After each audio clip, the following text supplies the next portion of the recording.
you struggle with brows, you're in the right place. I'm Jules, I'm brow obsessed, and I'm here to break it all the way down. Welcome to my new brow series where we'll go step by step until brows finally feel easy. Today we're starting with the bottom of the brow. Okay, so the base of the brow or the bottom of the brow is your foundation. Once you get this right, everything else is going to seem a lot easier. I'm going to start on my bad brow for you. I'm also going to draw on paper and show you how I would do the bottom of the brow on different brow shapes. From the front, you want a straight, curved line, and it's curved because it arches. What I mean is no indents in the brow. So any spots that I see look a bit sparse, gently filling them in. I'm holding the pencil low so that I don't have too much pressure, and I'm just doing little, almost like hair strokes, to fill in any sparse areas. A little bit higher towards the arch. If you struggle with where the arch is, take the pencil to the side of your nose, just past your pupil, and your arch is about right there. This to me should be the lightest part of the brow. See how I just gave it a little bit of a tap there, just as a guide? And we're making sure the line is straight up to the arch. Little hair strokes, super, super gentle.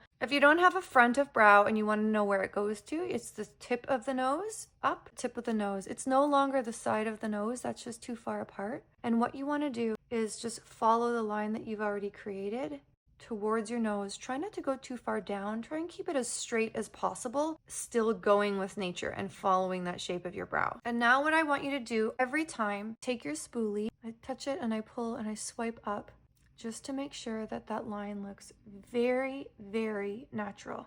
From the line is where I'm going to give myself some hair strokes. The biggest takeaway is you want a straight line, a straight curved line. Let's just say somebody has a brow like this.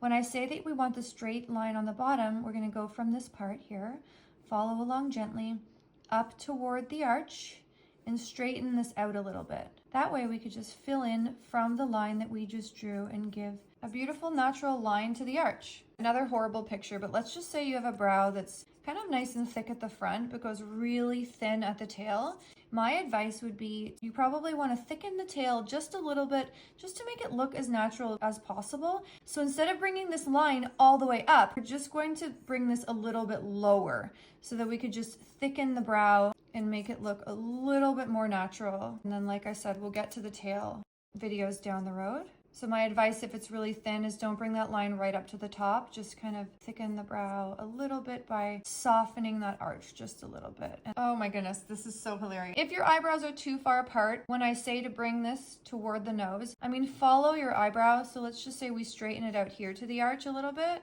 Bring that in closer by just following this line without bringing it too far down. Follow and just go closer to the nose. And then you're going to bring the brows up from here. Okay, and we're going to use the spoolie to soften that line on the bottom, of course. Please let me know if I'm missing any brow shapes so if I can help you out. I fixed this tail because I can't sleep leaving you like this. That's just your first step to better brows. Keep practicing. Please, any questions you have, I promise you I'll answer every single one. Everything will start to fall in place, and I'll see you at the next one.